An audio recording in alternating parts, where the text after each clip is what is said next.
ఈ గ్రామానికి సంబంధించినటువంటి ఒక విద్యార్థిని ఎస్సీ గురుకుల హాస్టల్లో చదువుతున్నటువంటి విద్యార్థిని మరి అంతకన్నా ముందే ఒక వారం రోజుల క్రితం వాళ్ళ క్లాస్మేట్ వాళ్ళ క్లోజ్ ఫ్రెండ్ ఇంకొక పాప సూసైడ్ చేసుకుంటే మరి ఆ సూసైడ్ తోని మనస్తాపం చెందినటువంటి ఆ బిడ్డ ఇక్కడ ఇంటికి వచ్చిన తర్వాత కొద్దిగా స్థిమితపడ్డది. కానీ మళ్ళీ వెంటనే అధికారులు ఎగ్జామ్స్ ఉన్నాయి మళ్ళీ మీరు రావాలి స్కూల్కి అనగానే మనాది పెట్టుకున్నటువంటి ఆ పాప మరి ఇక్కడ ఇంటి దగ్గరే సూసైడ్ చేసుకొని చనిపోవడం జరిగింది. చాలా బాధాకరం.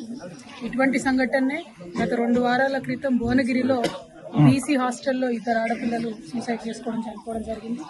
మరి వాళ్ళ ఇమాంపేటకు సంబంధించినటువంటి ఎస్సీ గురుకుల హాస్టల్లో మరొక 2 ఆడపిల్లలు ఇలా చనిపోవడం అన్నది నిజంగా బాధాకరం. ప్రభుత్వాన్ని చేతులు జోడించి విజ్ఞప్తి చేస్తూ ఉన్నాం, కొంచెం రివ్యూ చేయండి ఏం జరుగుతుంది. 10th క్లాస్ పిల్లలు మరి ముఖ్యంగా ఎగ్జామ్స్ టెన్షన్లో ఉన్నారా, ఎందుకు ఇట్లా జరుగుతుందనే విషయాన్ని దయచేసి ఆలోచన చేయండి. లక్షలాది మంది పిల్లల్ని గురుకులాలు పెట్టి మనం ఇలా గురుకులాల్లోకి తీసుకొచ్చినాం. మరి ఇట్లాంటి సంఘటనలు వరుసగా జరుగుతూ ఉంటే మరీ ముఖ్యంగా ఆడపిల్లలు చాలా సెన్సిటివ్గా ఉంటారు కాబట్టి వారు ప్రాణాలు తీసుకునే స్థాయికి వారిని మనం ఎందుకు ప్రెషర్ చేస్తూ ఉన్నాం.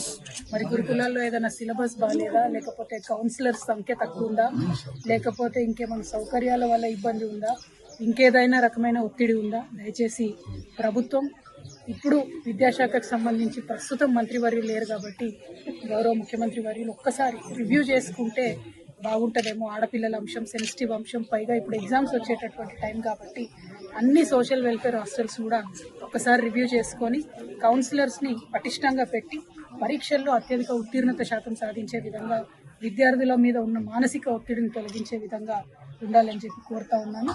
అదేవిధంగా బర్కచెర్ల గ్రామస్తులందరికీ కూడా తెలియజేస్తూ ఉన్నాము, మరి ఈ బిడ్డ కుటుంబానికి బీఆర్ఎస్ పార్టీ తరఫున మేమందరం కూడా అండగా నిలబడతాం, వారికి ధైర్యాన్ని ఇస్తాం.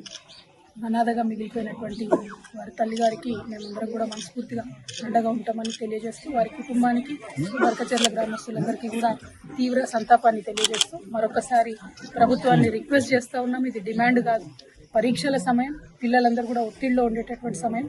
ఆడపిల్లలు మగపిల్లలు అన్ని హాస్టళ్లలో కూడా దయచేసి కౌన్సిలర్ సరిగ్గా ఉండే విధంగా గౌరవ ముఖ్యమంత్రి గారు తక్షణమే ఒకసారి రివ్యూ పెట్టవలసిందిగా రిక్వెస్ట్ చేస్తా ఉన్నాం. Thank you. మనోధైర్యం కోల్పోతున్నటువంటి పిల్లలకు ఒకటి, తల్లిదండ్రులు దయచేసి ఎగ్జామ్స్ మార్క్స్ అన్న ప్రెషర్స్ ను కొద్దిగా తగ్గించుకుందాం. రెండవది, ప్రభుత్వం వైపు నుండి ప్రతి హాస్టల్లో కూడా కౌన్సిలర్స్ ఉండేటట్టు, టీచర్లు ఫ్రెండ్లీగా ఉండేటట్టు ఒక్కసారి ప్రభుత్వం నుంచి రివ్యూ చేసుకోగలిగితే సరిపోతుంది. మరీ ముఖ్యంగా పరీక్ష సమయం కాబట్టి టైంకి ఫుడ్ అందుతుందా, క్వాలిటీ ఫుడ్ అందుతుందా, ఇవన్నీ కూడా ముఖ్యమైనటువంటి అంశాలు కాబట్టి మరి ఇప్పుడు విద్యాశాఖకు మంత్రివర్యులు లేరు కాబట్టి డైరెక్ట్గా ముఖ్యమంత్రి గారి కిందనే ఉంది కాబట్టి గౌరవనీయులు రేవంత్ రెడ్డి గారిని మేము ఆడపిల్లల తరఫున చేతులు జోడించి విజ్ఞప్తి చేస్తూ ఉన్నాం. ఒక్కసారి ఈ డిపార్ట్మెంట్ని మీరు రివ్యూ చేయండి, రివ్యూ చేసి పిల్లల ప్రాణాలు కాపాడండి. ఎందుకంటే పరీక్షలు తొందరలో వస్తాయి, మార్చి ఏప్రిల్ మే అన్నీ కూడా రకరకాల పరీక్షలు ఉంటాయి కాబట్టి గురుకుల హాస్టల్లో ఉన్నటువంటి పిల్లల మీద ప్రత్యేక శ్రద్ధ పెట్టవలసిందిగా కోరుతాము.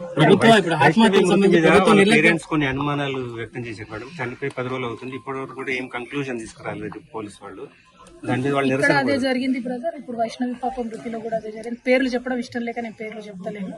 ఇక్కడ చనిపోయినటువంటి ఎస్సీ హాస్టల్లో ఊరేసుకొని చనిపోయినటువంటి పాప పరిస్థితి అట్లానే ఉంది. అంతకుముందు బీసీ హాస్టల్లో 2 పిల్లలు ఒకేసారి ఊరేసుకొని మృతి చెందినారు భువనగిరిలో, అక్కడ కూడా అదే ఉంది. ఇన్వెస్టిగేషన్ అన్నది ఎందుకో ముందుకు పోతలేదు.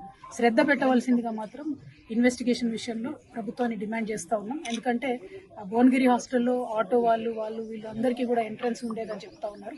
మరి ఇమాంపేటలో అటువంటి పరిస్థితులు వినబడలేదు. కానీ మరి ఎందుకు ఆ పాప ఊరేసుకొని చనిపోయింది అన్నది మాత్రం ఇన్వెస్టిగేషన్ ఫాస్ట్ గా చేయాలి, విచారణకు ఒక కమిటీ వేయాలనేటటువంటి అంశాన్ని కూడా డిమాండ్ చేస్తాం. ప్రభుత్వం నిర్లక్ష్యంగా భావిస్తున్నారు మేడం? నిర్లక్ష్యం ఉన్నా సరి చేసుకోవాలి బ్రదర్, ఇది పిల్లల విషయం కదా. నేనేమంటున్నా అంటే అవకాశం దొరికిందని ప్రభుత్వం మీద బురద చల్లేటటువంటి అవసరం లేదు.